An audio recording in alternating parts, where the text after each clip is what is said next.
Good evening, viewers. Welcome to the Northeast News Bulletin. This is Niharika Kolita presenting the headlines first. Prime Minister Modi inaugurates ITU meet in New Delhi, calls for ethical use of artificial intelligence.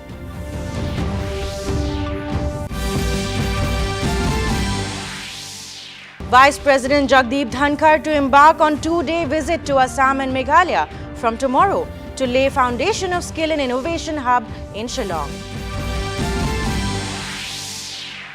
Union Minister Jewel Oram opens community hall in Nagaland, says central schemes are meant for welfare of tribal communities. Navagraha Debalaya in Guwahati is all set for a makeover with infusion of several crores of rupees, announces Chief Minister Himanta Biswa Sarma. And in sports news, in Women's T20 Cricket World Cup, England to take on West Indies at Dubai International Cricket Stadium in a short while from now.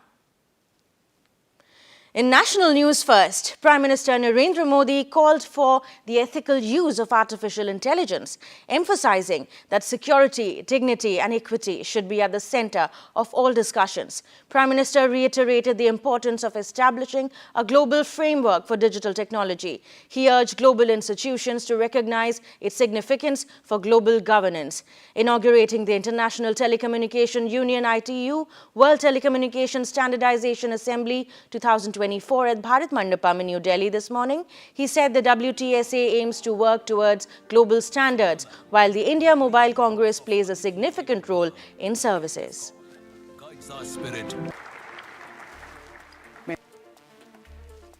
Technology is the pulse of progress. A nation that in pursuit of a Viksit Bharat is more than just a roadmap. Doctors are sparking a revolution. Bharat दुनिया को conflict से बाहर निकालकर connect करने में ही जुटा है। प्राचीन सिल्क रूट से लेकर आज के टेक्नोलॉजी रूट तक भारत का हमेशा एक ही मिशन रहा है, दुनिया को कनेक्ट करना और प्रगति के नए रास्ते खोलना। ऐसे में WTSA और IMC की ये साझेदारी भी एक प्रेरक और शानदार मैसेज है। जब लोकल और ग्लोबल का मेल होता है, तब न केवल एक देश बल्कि पूरी दुनिया को इसका लाभ मिलता है और यही हमारा लक्ष्य है। फ्रेंड, 21वीं सदी में भारत की मोबाइल और टेलीकॉम यात्रा पूरे विश्व के लिए स्टडी का विषय है। दुनिया में मोबाइल और टेलीकॉम को एक सुविधा के रूप में देखा गया, लेकिन भारत का मॉडल कुछ अलग रहा है। भारत में हमने टेलीकॉम को सिर्फ कनेक्टिविटी का नहीं, बल्कि इक्विटी और अपॉर्चुनिटी का माध्यम बनाया। On the third day of her visit to Algeria, President Draupadi Murmu today visited the seawater desalination project at Fuka. As part of her three-nation visit, the President is scheduled to attend various programs. President Murmu was also conferred with the honorary doctorate in political science by Sidi Abdallah Science and Technology Pole University. In her address, she said this doctorate is an honor for India, a country that had stood for peace and a prosperous world from time immemorial. Respect of warm welcome given to me and my country. I express my heartfelt thanks to President K1 and Minister Kamel Badari. I extend my best wishes to the Dean, to all the esteemed faculty members and students for success in their future endeavors. To my young friends, may you be the enlightened citizens of New Algeria and a vibrant bridge building relations between India and Algeria. Today, a new chapter has been added to our historic ties. Thank you. Maharashtra will go to polls in a single phase on November 20. The counting of votes will take place on 23rd November. The Election Commission today announced the schedule for the Maharashtra and Jharkhand Assembly polls. Announcing the poll schedules in New Delhi, Chief Election Commissioner Rajiv Kumar said that in Jharkhand, Assembly polls will be conducted on two phases on the 13th and 20th of next month.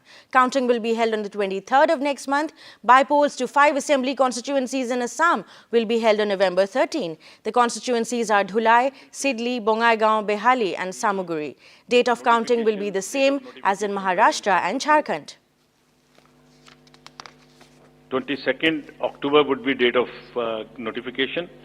Last date of making nomination would be 29th October.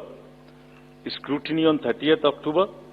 And last date for withdrawal 4th, and date of poll in Maharashtra would be 20th 11. Counting would be on 23rd 11 24, and you will notice that date of poll is Wednesday.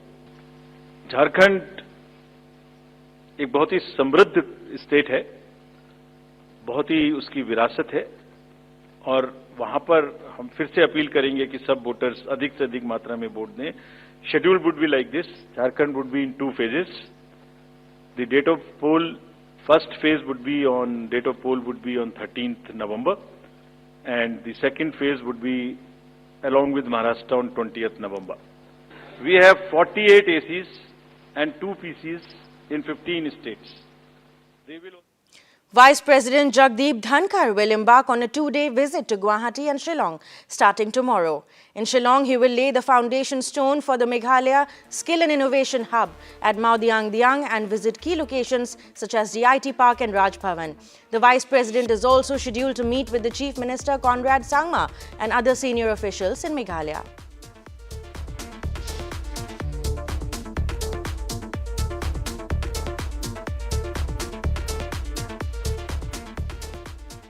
In Nagaland, Union Minister for Tribal Affairs Jewel Oram today inaugurated Indi Sen Community Hall at Indi Sen Local Ground, founded by Ministry of Tribal Affairs, Government of Nagaland. In his speech, Oram said all 16 districts in the state will benefit through the Dharti Abba Janajatiya Gram Utkarsh Abhiyan scheme launched by Prime Minister Narendra Modi on October 2nd. He outlined the central government's efforts towards development of tribal communities and highlighted initiatives aimed at enhancing infrastructure, education and healthcare services in tribal regions across India. To be in this inaugural program, I came here as a part of the program of Viksit Bharat, which the Prime Minister, Honorable Prime Minister has announced and is implementing. Viksit Matlab development of all part of the country. In more news from Nagaland, Chief Minister Nephew Rio has informed that Brahmaputra Board Chairman Ranbir Singh called on him today. In a social media post, Rio said they discussed matters related to planning and implementing of erosion control works and flood control measures in the state.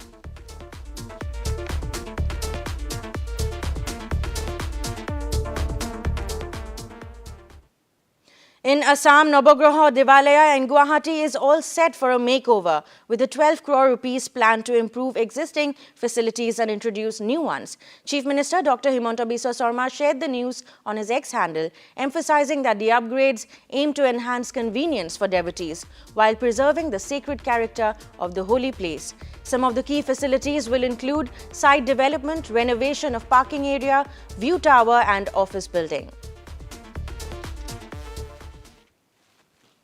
In a significant development, passenger flights from Roopsi Airport will restart on October 17.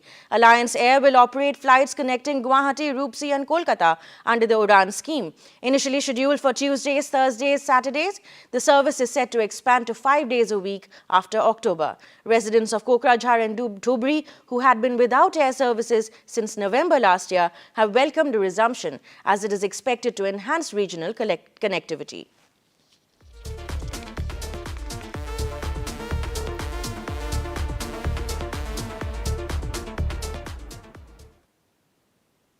In Arunachal Pradesh, Sajolang community today celebrated Chindang festival.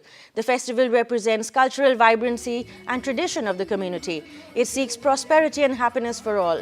The festival is celebrated annually in October after the harvest. It includes cultural programs such as dances and rituals. The festival is celebrated also to offer prayers and perform rituals for a better harvest and prosperous life.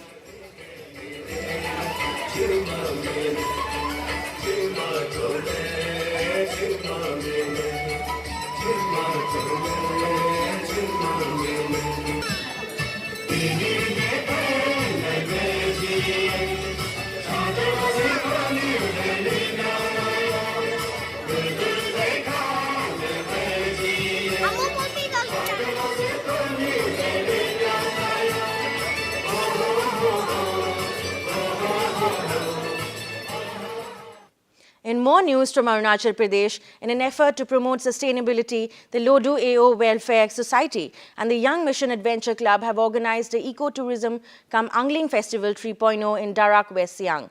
The festival aims to enhance ecological balance and contribute to climate change mitigation, highlighting the importance of responsible tourism and angling practices in preserving the environment.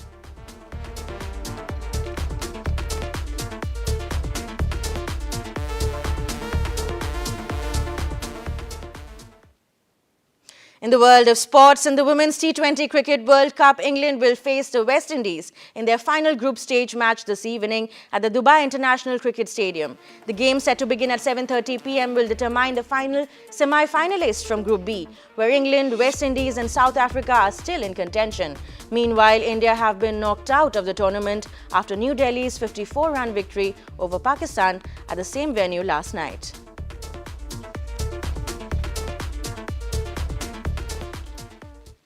In more sports news from Meghalaya, the Pindhen Gumyong District Sports Association launched the Super Division League Football Tournament 2024 on Monday. The tournament has attracted 10 teams from the region. Former MDC of Mairang constituency, Equator Nongrang, was the chief guest at the program.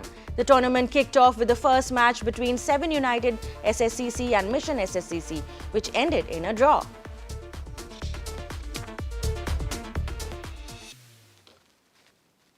In more news from Meghalaya, during his visit to the Child and Women Helpline at the Directorate of Social Welfare Minister Paul Lyngdoh highlighted a troubling rise in digital crimes against women, with 18 cases reported. He stressed the need to strengthen the department, particularly to address delays in handling cases.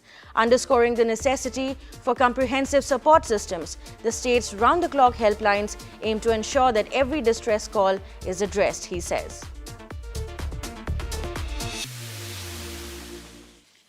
Still in Meghalaya, a book was launched on Monday at the KHADC auditorium with Chief Executive Member of the Khasi Hills Autonomous District Council, Pinyat Singh CM, as the chief guest. Authored by Friction Kharsing, the book explores Khasi philosophy and traditions. During the event, CM announced plans for a dedicated research cell on Khasi culture and a library for vernacular literature.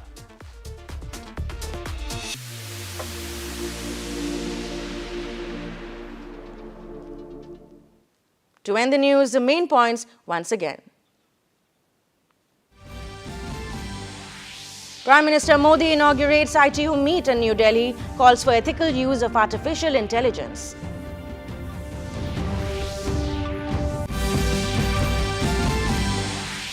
Vice President Jagdeep Dhankar to embark on two-day visit to Assam and Meghalaya from tomorrow to lay foundation of Skill and Innovation Hub in Shillong. Union Minister Jewel Oram opens community hall in Nagaland, says central schemes are meant for welfare of tribal communities.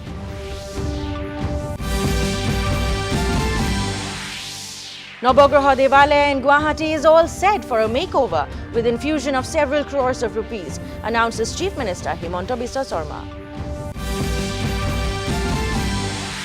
And in sports, in Women's T20 Cricket World Cup, England to take on West Indies at Dubai International Cricket Stadium in a short while from now.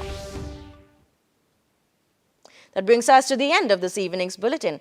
Thank you for tuning in. Namaskar.